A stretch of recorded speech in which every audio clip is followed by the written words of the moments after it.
everyone. We're back this week for another City Council recap. How are you doing this week, Matt? Doing pretty well. We had a very full meeting last night. How are you, Sammy? I'm doing pretty good. So let's jump right into the recap. First up, on Google Community Benefits, Council considered $3 million in funds. So could you go more into detail about that money? Absolutely. So this is the first $3 million that Google is investing in San Jose through the Community Benefits Fund, which is over and above the campus that they're building, the housing that they're bringing, and many of the other investments they're making physically in the space where they're adding their campus. This is a fund that ultimately the community will decide how to spend to mitigate some of the impacts of Google's growth here. So things like gentrification, displacement, and traffic and so forth.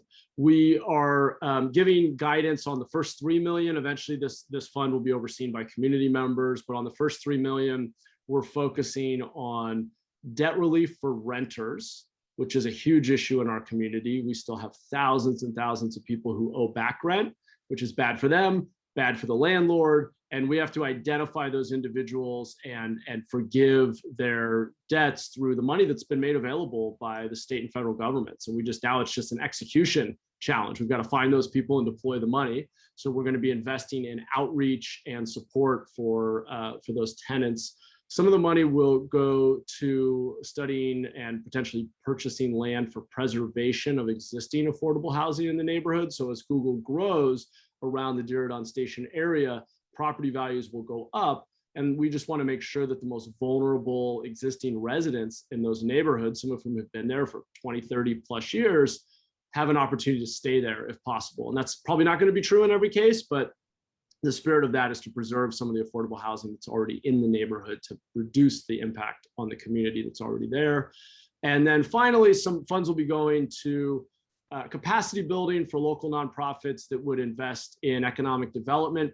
Frankly, I thought that last category was a little vague, and I asked quite a few questions at the council meeting, and I'm looking forward to staff coming back with some examples from other cities.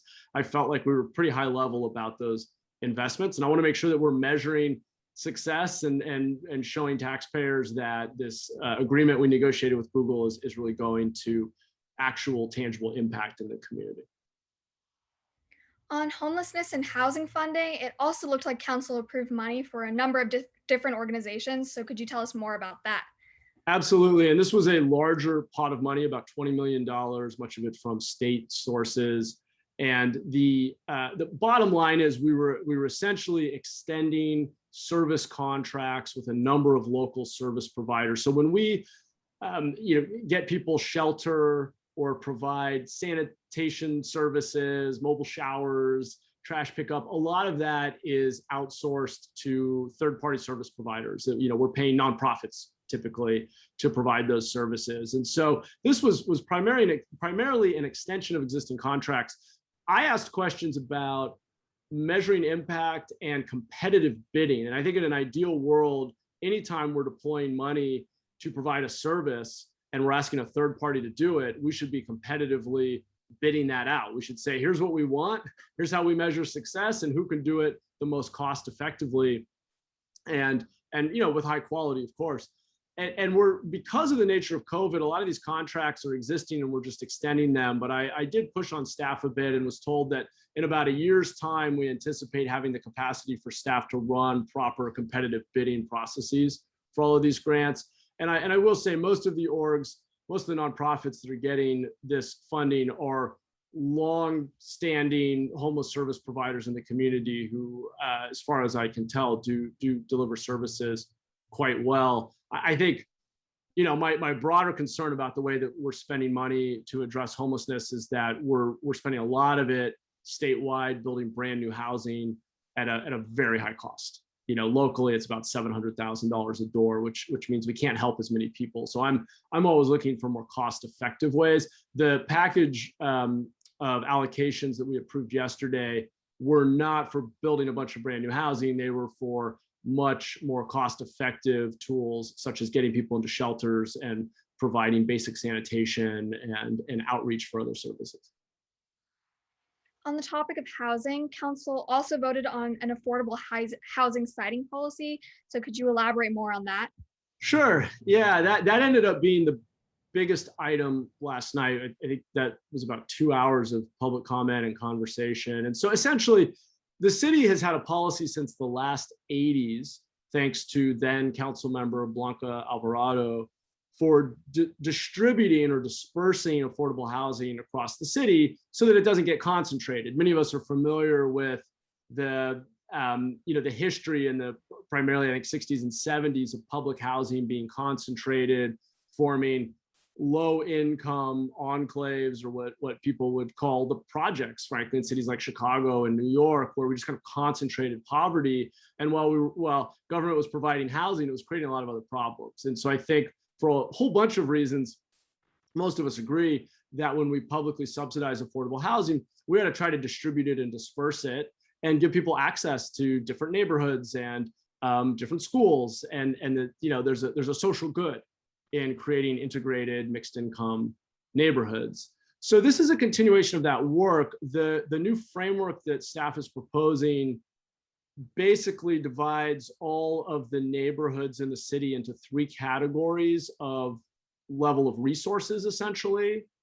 And there's a lot of, essentially we're using poverty rates to create categories 1, 2, and 3. And what staff identified is that most of our affordable housing, or a disproportionate amount, has been concentrated in our poorest neighborhoods. So the opposite of what our dispersion policy attempts to achieve.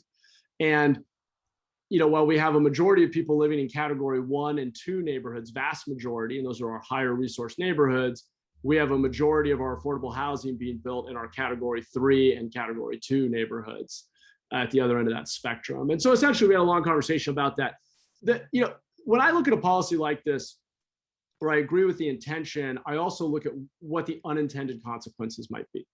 So I asked a number of questions about what are the trade-offs here? If we say we want to put more affordable housing in category 1 neighborhoods, such as parts of District 10, that sounds good in theory, but is the land available? How much does it cost to purchase the land? What does it cost to build here? And does that mean we're going to get fewer units? And are we okay with that trade-off? And I think it's just, there are many category 1 neighborhoods that are not zoned for a large affordable housing. You're not going to have an 8-story affordable housing development. So how does this policy interact with our zoning?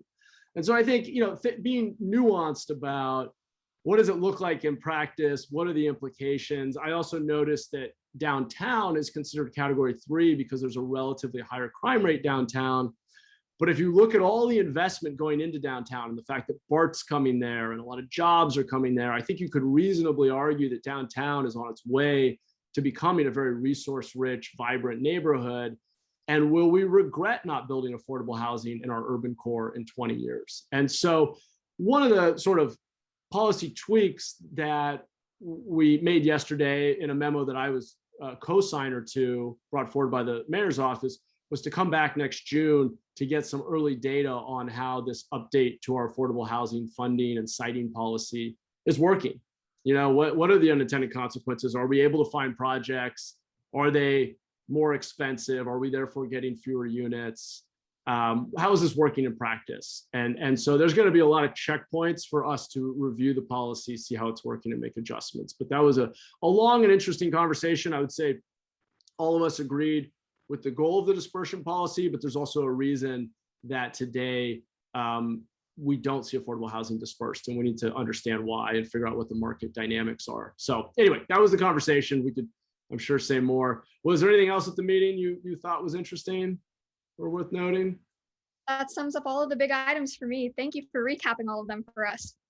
Yeah, you bet. Thanks as always for putting together this recap video for us. And once again, for those who don't remember, Sammy's been our stellar comms intern for the summer and has done just some great work for our office. So we'll be sad to see her go back to UC Santa Cruz at the end of the month. But thanks a ton, Sammi, and we'll see you all next week.